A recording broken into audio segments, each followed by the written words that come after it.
बच्चों, अब हम कहानी लेखन की तरफ बढ़ते हैं। तो मूलतया कहानी लेखन क्या होता है, इस विषय में हम सर्वप्रथम देखेंगे। तो जीवन की किसी भी एक घटना का जब हम बड़ी ही रोचक तरीके से वर्णन करते हैं, तब उसे कहानी कहा जाता है। अभी कहानी को लेकर जनसामान्य में, जनजीवन में क्या आकर्षण है, यह हम देखेंगे। तो अक्सर लोगों को कहानी सुनना, पढ़ना बहुत पसंद आता है और यह आज ही नहीं बल्कि कहानी को लेकर एक बहुत बड़ी परंपरा रही है। और यह परंपरा कहानी सुनना, सुनाना, ये दोनों ही चीज़ें न सिर्फ हमारे देश में बल्कि देश विदेश में चलती आ रही है, क्योंकि यह एक साधन है मन रमाने का और सबके लिए मनोरंजन का भी कहानी एक साधन होती है। आज हर उम्र का व्यक्ति, न सिर्फ बच्चे बल्कि बूढ़े, जवान, सभीयों को कहानी सुनना बड़ा ही रुझाता है, पसंद है। तो कुछ लोग कहानी सुनना पसंद करते, तो कुछ पढ़ना पसंद करते हैं। तो कहानी का जो महत्व है वह दिन ब दिन बढ़ता ही जा रहा है, उसमें कोई कमी नहीं आई है। और सबसे विशेष बात यह है कि जो छोटे बच्चे होते हैं, जो बालक होते हैं, उनका अगर मन रुझाना हो तो कहानी एक सबसे अच्छा माध्यम है। तो उनका मूलतया वह ही कहानी सुनने वाला होता है। इसलिए बड़े चाव से बच्चे कहानियाँ पढ़ना पसंद करते हैं, सुनना पसंद करते हैं। और इतना ही नहीं, बालक कहानी लिख भी सकते हैं। और आप लोगों को भी परीक्षा में कहानी लेखन यह प्रश्न जरूर होता है, किंतु क्या हम कहानी लेखन केवल एक परीक्षा के उद्देश्य से ही पढ़ेंगे? नहीं। तो मुझे पता है हम में से कईयों छात्रों में एक लेखक की प्रतिभा छिपी हुई होती है और वे कहानी लिखना भी चाहते हैं, कहानी लिख भी सकते हैं।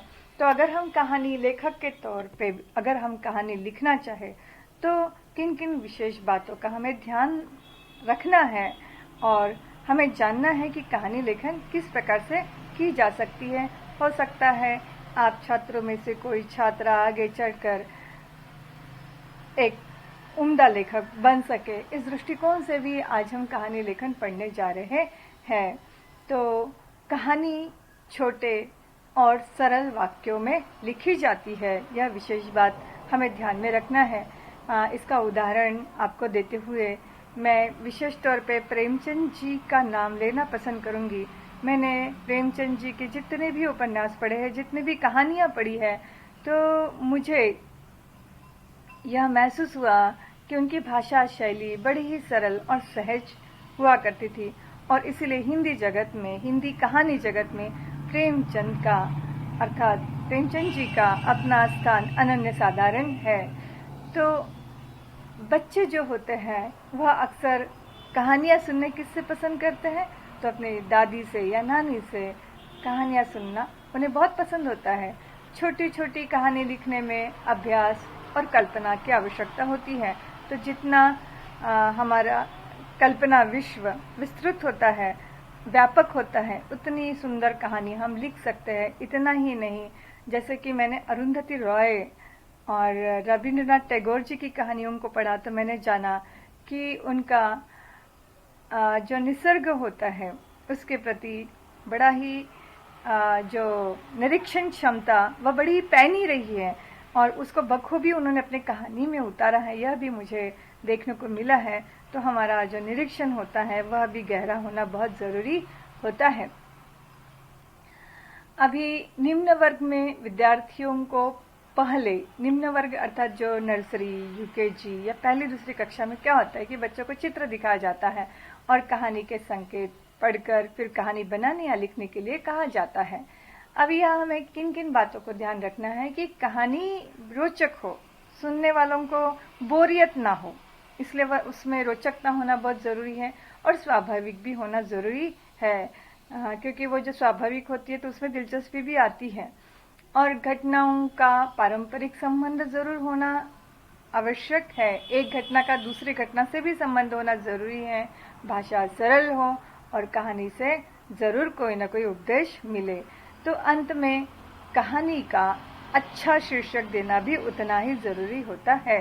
तो कहानी की परिभाषा जो है वह बड़े बड़े लेखकों ने भी की है, प्रेमचंद जी ने भी की है। तो प्रेमचंद जी क्या कहना चाहते हैं, तो उन्होंने कहानी के संबंध में यह कहा है कि कहानी एक रचना है जिसमें जीवन के किसी एक अंग का मनोभाव को प्रदर्शित करना ही लेखक का उद्देश्य होता है। और मैंने प्रेमचंद जी के कहानी लेखन में इस बात को विशेष तौर पे पाया है कि जीवन की भिन्न भिन्न घटनाओं को उन्होंने बड़ी बखूबी के साथ अपनी कहानी में अंकित किया है। और इतना ही नहीं, तो कहानी में अलग अलग चरित्र होते हैं, अलग अलग पात्र होते हैं। तो उन पात्रों के चरित्र, उनकी शैली, उनका कथा विन्यास सब उसी एक भाव को पुष्ट करते हैं। आगे हिंदी के दूसरे जो कहानीकार हैं उनका नाम है अजय। तो उन्होंने कहा है कि उन्होंने परिभाषा इस प्रकार कही है कहानी की कि कहानी जीवन की प्रतिछाया है। तो मैं तो यूँ कहूँगी कि वह जीवन का एक दर्पण भी होती है कहानी। तो उसी को अजय जी ने प्रतिछाया कहा है। तो वह प्रतिछाया हमें कहानी के जरिए देखने को मिलती है। जीवन स्वयं एक अधूरी कहानी होता है, एक शिक्षा है जो उम्र भर मिलती है और समास नहीं होती। तो इस प्रकार यह बड़े बड़े लेखकों ने कहानियों की जो क्या कहेंगे हम परिभाषा जो कही है वह मैंने आपको बताया है। अब कहानी की प्रमुख विशेषताएं क्या होती है यह हम देखेंगे। तो पहली जो विशेषता मैं बताना चाहूँगी कि आज कहानी का मुख्य विषय जो है आज के ज़माने में, आज के दौर में वह मनुष्य है। किंतु पुराने ज़माने में जब हम अपने बचपन में हुआ करते थे तो अक्सर हमारी दादी नानी हमें जो कहानियाँ सुनाया करती थी तो इसमें राक्षस, परी, देव, दानव और प्राणियों के ऊपर की कहानी, तो खरगोश है ना, खरगोश की कहानी, कौवे की कहानियाँ हमने सुनी है हमारे बचपन में। किंतु अब कहानियों का जो मूल विषय है वह भी दिन ब दिन बदलते जा रहा है। तो अब पात्र भी बदलते जा रहे हैं और मनुष्य जीवन की किसी विशेष घटना, किसी विशेष पात्र या उनकी संवेदनाओं को व्यक्त करना आज की कहानियों का उद्देश्य रह रहा है। पहले कहानी शिक्षा और केवल मनोरंजन के लिए ही लिखी जाती थी, किंतु आज इन दोनों के स्थान पर कहानी लिखने का जो उद्देश्य है वह कौतूहल जगाना है। और इतना ही नहीं, इसके साथ साथ कौतूहल जगाने के साथ साथ कहानी सक्षम हो वही सफल समझी जाती है। जो कहानी सक्षम होती है उसी को सफल समझा जाता है। फिर भी कहानी का जो मूल उद्देश्य है मनोरंजन करना, वह आज भी साधारणतः पाठकों की अर्थात कहानी पढ़ने वालों की मांग आज भी है। तो मनोरंजन से अधिक हम कहानियों में मनुष्य की नई संवेदनाओं को खोजने की कोशिश कहानी में करते हैं। आज की कहानियों में भाग्य, विधाता बजाय इसके पुरुषार्थ पर अधिक बल दिया गया है। आज का मनुष्य जानने लगा है कि मनुष्य अपने भाग्य का स्वयं निर्माता है, वह स्वयं ही स्वयं के भाग्य का जिसे हम कहेंगे शिल्पकार है। तो वह किसी के हाथ का खिलौना नहीं है। अतएव आज की कहानियों का आधार है जीवन में संघर्षरत रहना। प्राचीन कहानियों का जो उद्देश्य हुआ करता था वह रस का परिपाक था। आज की कहानी का लक्ष्य विविध प्रकार के चरित्रों की सृष्टि करना है, व्यक्ति वैचित्र दिखाना है। व्यक्ति वैचित्र दिखाने में अलग अलग व्यक्ति के अलग अलग मिजाज होते हैं, स्वभाव होती है, वृत्तियां होती है, उसे दिखाना यह उद्देश्य है। और यही कारण है कि आज कहानी में चरित्र चित्रण को अधिक महत्व दिया गया है। पहले जहाँ कहानी का लक्ष्य घटनाओं का जमघट लगाना हुआ करता था, वह आज घटनाओं को महत्व न देते हुए मानव मन की किसी एक विशेष भाव, विचार और अनुभूति को प्रकट करना यह उद्देश्य है। और प्रेमचंद की कहानियों से यह सारी चीजें स्पष्ट रूप से दृष्टिगोचर हुई है। कहानी का आधार अब घटना नहीं बल्कि अनुभूति है।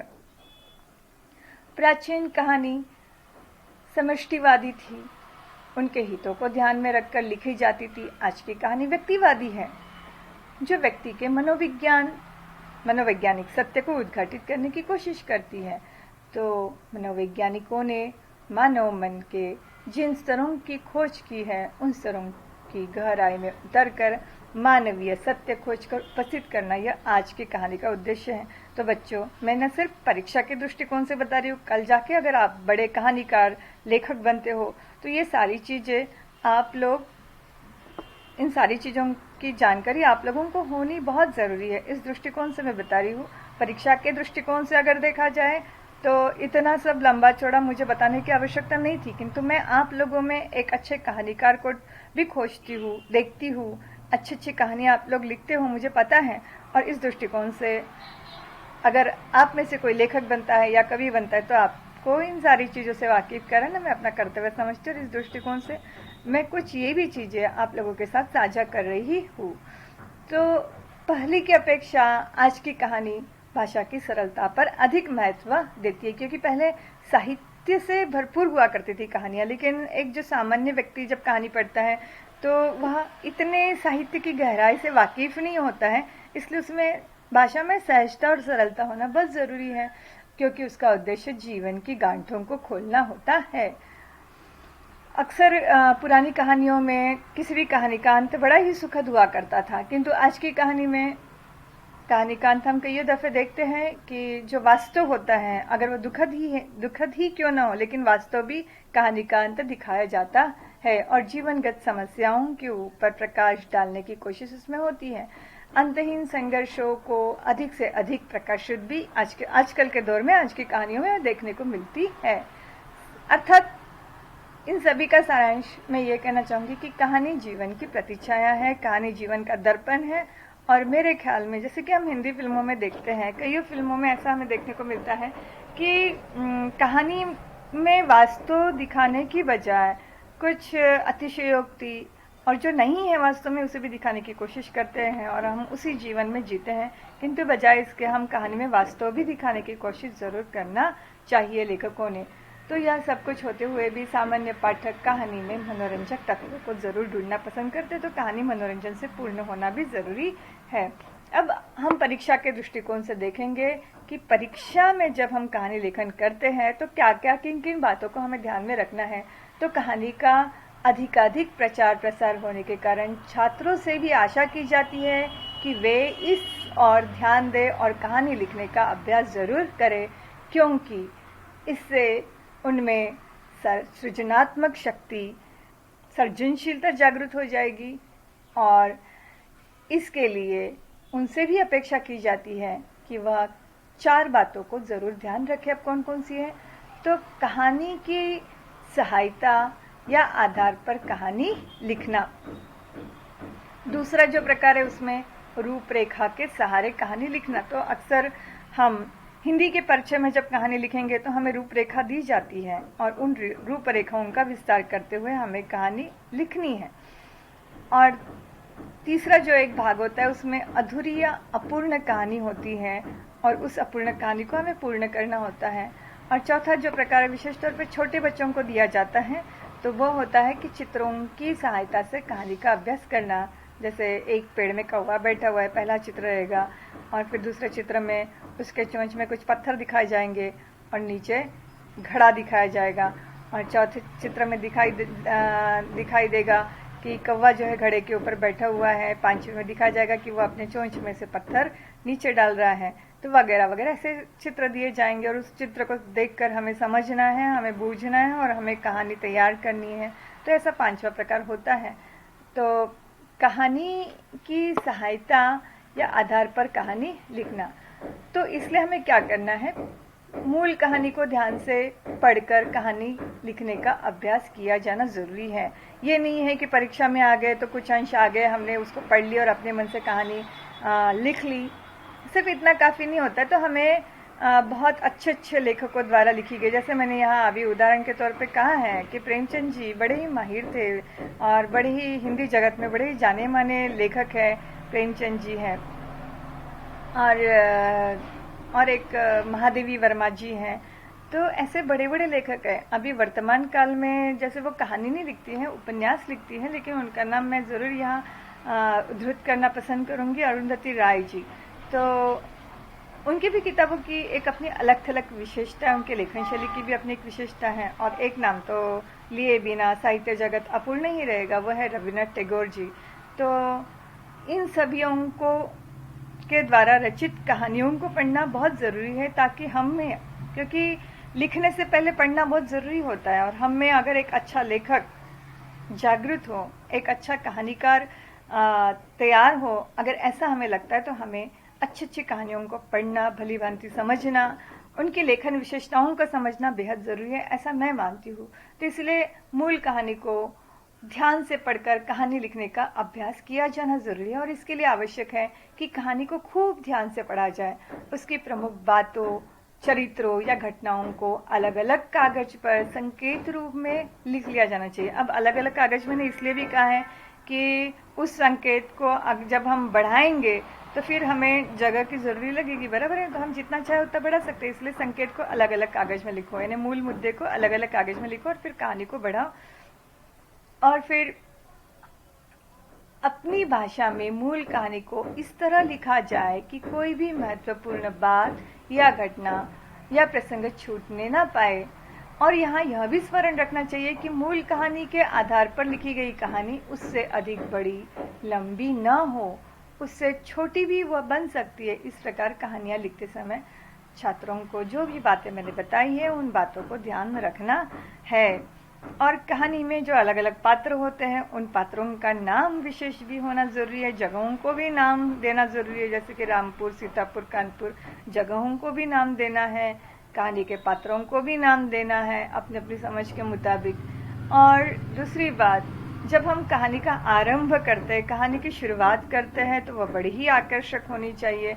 नहीं तो क्या होता है, जब पाठक जो पढ़ने वाला होता है, शुरू में ही उसे लगा कि अरे बाबा ये कहानी तो बिल्कुल तकियानों सी है, तो वो आगे पढ़ना पसंद ही नहीं करेगा। इसलिए हमारे कहानी की शुरुआत जो होती है वो बड़ी ही अच्छी होनी चाहिए, आरंभ बड़ा ही आकर्षक होना चाहिए। और जो भी संवाद, अब दो पात्र, कहानी में जो दो पात्र होते हैं वह आपस में बातचीत करते हैं, तो उनकी बातचीत को संवाद रूप में हमें कहानी में डालना है, दिखाना है। और उनके संवाद जब हम उसमें डालते हैं तो वह कैसे होने चाहिए, छोटे छोटे होने चाहिए, बहुत लंबे लंबे ना हो। कहानी का हमें उसके क्रम के अनुसार विकास करना है। नहीं तो क्या होता है, परीक्षा में क्रम दिया रहता है, हम आगे का पीछे, पीछे का आगे, ऐसा करते हैं, हमारा स्वभाव है, ऐसा नहीं करना है। क्रम के अनुसार घटनाओं को लेना है, क्रमिक विकास करना है। और कहानी का जो अंत है वह बड़ा ही स्वाभाविक नजर आना चाहिए। आई बात ध्यान में? तो यह बहुत आवश्यक है। और कहानी लिख डालते हैं, लेकिन हम कई बार ऐसा होता है कि बिना शीर्षक की कहानी लिखते हैं। हम जब खुद स्वयं बड़े बड़े लेखकों द्वारा लिखी गई कहानियां पढ़ते हैं तो सबसे पहले हम तो उसमें शीर्षक ही पाते हैं, बराबर है ना। बिना शीर्षक की कहानी हो ही नहीं सकती, है ना। जैसे बिना सर का आदमी नहीं हो सकता है, वैसे बिना शीर्षक की कहानी भला कैसे हो सकती है, बराबर है। तो कहानी की शुरुआत शीर्षक से ही करो, यानी बाद में फिर बोलने का सवाल ही नहीं उठता है। पहले शीर्षक दे दो सोच समझ के, उसके बाद कहानी लिखना शुरू कर दो। तो शीर्षक बहुत महत्वपूर्ण होती है। और इतना ही नहीं, शीर्षक को और शीर्षक और कहानी की सीख, ये दो चीजों को अलग अलग गुण भी होते हैं। शीर्षक को एक गुण होता है, तो उस कहानी की जो सीख होती है, जो सबसे आखिरी में हमें लिखनी है, उसको भी एक गुण होता है, एक अंक होता है। तो फिर अंकों का विभाजन होता है, उस हिसाब से भी हम बेवजह वे दो अंक, एक सीख के लिए जो मिलता है और एक शीर्षक के लिए, वो गंवा देते हैं। अगर 5 नंबर के लिए कहानी है, एक अंक उसमें चला गया, एक अंक सीख में चला गया, तो बचे 3 नंबर। 3 में से फिर तो आप लोग ने जैसी तैसी कहानी लिखी हुई है उसके हिसाब से नंबर मिलेंगे। तो ये भी चीज़ हमें ध्यान में रखनी है। भाषा सरल हो, सुबोध हो, समझने में आसान हो, इस प्रकार की लिखनी है। और इतना ही नहीं, और भी कुछ चीज़ें, जैसे लिखते समय हमें लिखाई में जो विराम चिन्ह है उनका विशेष ध्यान रखना है। जैसे कि हम संवाद लिख रहे हैं, तो संवाद लिखते समय हमें अवतरण चिन्ह का, कहाँ इकहरा, कहाँ दोहरा प्रयोग करना है, कहाँ अल्प विराम, कहाँ अर्ध विराम का प्रयोग करना है, कहाँ पूर्ण विराम का प्रयोग करना है, तो कहाँ विस्मय आदि बोधक चिन्ह का प्रयोग करना है। उचित चिन्हों का उचित जगह प्रयोग करना है। और वर्तनी में किसी भी प्रकार की गलतियाँ नहीं होनी चाहिए, और लिखाई साफ सुथरी होनी चाहिए। बराबर है। तो ये चीजों का भी हमें ध्यान रखना है, व्याकरण के दृष्टिकोण से भी भाषा सही हो, इस बात का भी हमें ध्यान रखना है। तो इस प्रकार से मैंने कई चीजें यहाँ पर बताई हैं, आपके साथ साझा किए हैं। अभी जो कहानी में जो संकेत दिए होते हैं और उन संकेत का हमें विस्तार करना होता है, तो उसको लेकर मैं कुछ बातें बताऊंगी। तो रूपरेखा या दिए गए संकेतों के आधार पर कहानी लिखना कठिन भी हो सकता है कुछ बच्चों के लिए, और कुछ बच्चे जो कहानी बहुत पसंद करते हैं उनके लिए बहुत सहज और सरल काम भी हो जाता है। कठिन इसलिए होता है कि संकेत अधूरे होते हैं और उन संकेतों को हमें बढ़ाना है आगे जाके, है ना। तो बढ़ाने के लिए हम ये भी तो कर सकते हैं, कहानी में पात्रों को नाम दो, जगहों को नाम दो, कहानी को मन ही मन कल्पना से उसको विस्तार करो, कहानी का संकेतों का विस्तार करो। इसके लिए कल्पना, है ना, हमारा कल्पना विश्व जो होता है तो वह विस्तृत होना चाहिए। तो और मानसिक व्यायाम करने की आवश्यकता यहाँ पर पड़ती है, क्योंकि हमें कहानी को बढ़ा चढ़ाकर बताना है यहाँ पर। तो सरल इसलिए है कि कहानी के संकेत पहले दिए गए हैं, हमें रेडीमेड मिले हुए हैं, है ना। तो यहाँ केवल हमें क्या करना है, खाना पूर्ति करना है। आई बात ध्यान में। तो उससे बढ़ाने का ही काम दिया है, बहुत सहज काम है। लेकिन इस प्रकार की, और वो सहज कब होता है, जब हम बहुत सारी कहानियां पढ़ते रहते हैं, तो हमारे लिए फिर कहानी का विस्तार करना बहुत कठिन बात नहीं होती है। लेकिन कुछ बच्चे जो होते हैं, जो कहानी से दूर होते हैं, कहानी जगत से, उन्हें ना पढ़ना पसंद है ना सुनना पसंद है, तो उनके लिए थोड़ा कठिन जा सकता है। तो चलो आगे बढ़ते हैं। तो ऐसी कहानी लिखने में ही छात्र अपनी क्षमता का परिचय दे सकते हैं कि उनकी भाषा के ऊपर कितनी पकड़ है। यह परीक्षक भी देखता है, वो जानता है कि ये बच्चा भाषा में अब तक प्रभुता इसने पाई हुई है, कितनी पकड़ है भाषा के ऊपर, वगैरह वगैरह। तो जिससे सृजनात्मक और कल्पनात्मक शक्ति विद्यार्थी की जो होती है वह परीक्षक के भी पकड़ में आ जाती है। तो इसके लिए छात्र को संवेदनशील और कल्पना प्रवण होना जरूरी, और इनका विकास तब ही होता है, जैसे कि मैंने बताया, हम अधिकाधिक कहानी पढ़े, अधिकाधिक वाचन करें, तो हमारा ये जो दो चीजें होती है, कौन सी, कल्पना प्रवणता, यह भी विकसित हो जाती है अपने आप। तो एक अभी यहाँ पर कुछ उदाहरण, जैसे एक किसान के लड़के लड़ते, फिर अगला है किसान मरने के निकट, फिर उसका अगला जो है क्रम वह है सबको बुलाया, अगला क्रम लकड़ियों को तोड़ने को दिया, किसी से न टूटा, एक एक कर लकड़ियों तोड़ी। तो यहाँ पे लकड़ियों तोड़ी की बजाय लकड़ियाँ तोड़ी यह होना चाहिए था। और फिर ये सारे क्रमों के आगे हमें कहानी मन ही मन अभी रचना है, गढ़ना है मन ही मन कहानी को, और उसके बाद आगे है शिक्षा। तो ये जो मैंने पढ़े आप लोगों के सामने, वे संकेत थे कहानी के, और संकेतों को पढ़ने और थोड़ी कल्पना से काम लेने पर पूरी कहानी फिर किस प्रकार से बनेगी। अब मैं एक कहानी आप लोगों को पढ़ के सुना रही है, और सबसे महत्वपूर्ण बात कि इतनी छोटी कहानी परीक्षा में नहीं लिखना है, यह उदाहरण के तौर पे आप लोगों को कम से कम 3 अनुच्छेद में तो लिखनी, 3 या 4 अनुच्छेद में इसको बढ़ाना है। अभी यहाँ पे केवल एक उदाहरण के तौर पे प्रस्तुत कर रही हूँ, इसलिए यह छोटी है। तो भी संकेत को किस प्रकार से बढ़ाया जाता है, उदाहरण के लिए काफी होगा। एक था किसान, उसके 4 लड़के थे, पर उन लड़कों में मेल नहीं था, वे आपस में बार बार लड़ते झगड़ते रहते थे। एक दिन किसान बहुत बीमार पड़ा। जब वह मृत्यु के निकट पहुंच गया, तब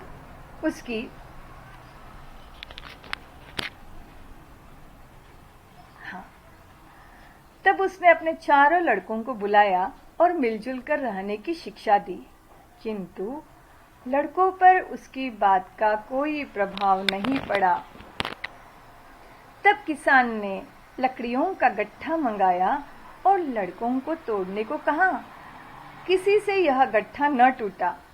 फिर लकड़ियां गट्ठर से अलग की गई। किसान ने अपने सभी लड़कों को बारी बारी से बुलाया और लकड़ियों को अलग अलग तोड़ने को कहा। सबने आसानी से ऐसा किया और लकड़ियां एक एक कर टूटती गई। अब लड़कों की आंखें खुली। तभी उन्होंने समझा कि आपस में मिलजुल कर रहने में कितना बल है। और कहानी का शीर्षक है एकता। आइए ध्यान में। तो ये जो क्रम दिए गए थे कहानी में, बराबर है, तो उसका विस्तार करना जरूरी है, वैसे ही कहानी को शीर्षक देना जरूरी है। अभी साथ ही सीख भी लिखना उतना ही जरूरी है। तो अब आप तय करो कि तुम्हें इस कहानी से क्या सीख मिलती है। और उस सीख लिखते वक्त बहुत लंबी सीख लिखना जरूरी नहीं है। तो सीख कैसे लिखेंगे? कम से कम एक लाइन या 2 लाइन काफी है। अभी अपूर्ण कहानी को पूर्ण कैसा किया जाता है? तो छात्रों में कल्पना शक्ति जगाने के लिए ऐसी कहानी लिखने का भी अभ्यास कभी कभार किया जाता है।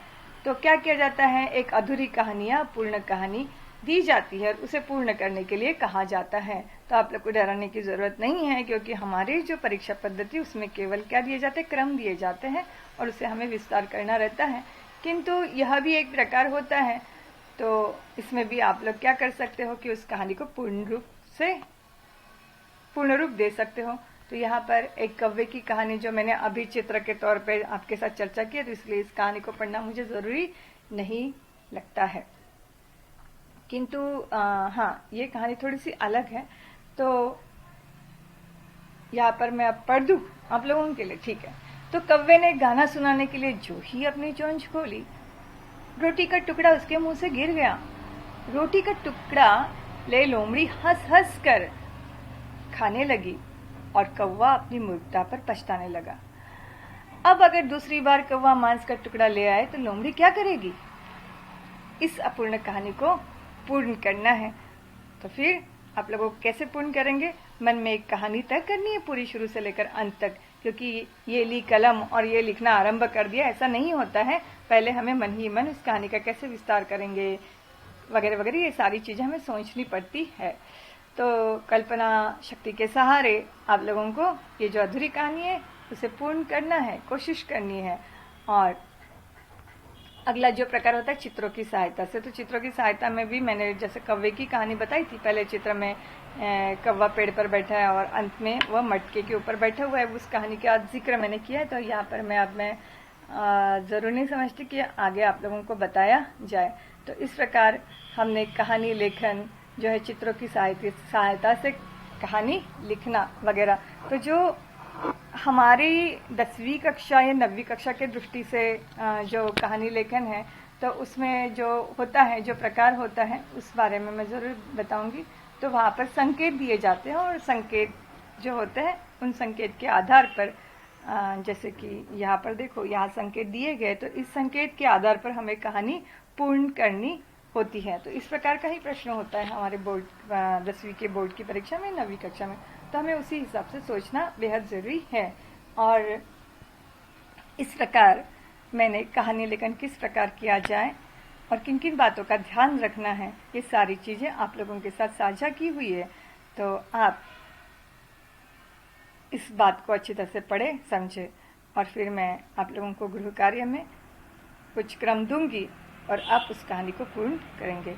तो यहीं पर मैं आप लोगों से विदा लेती हूँ।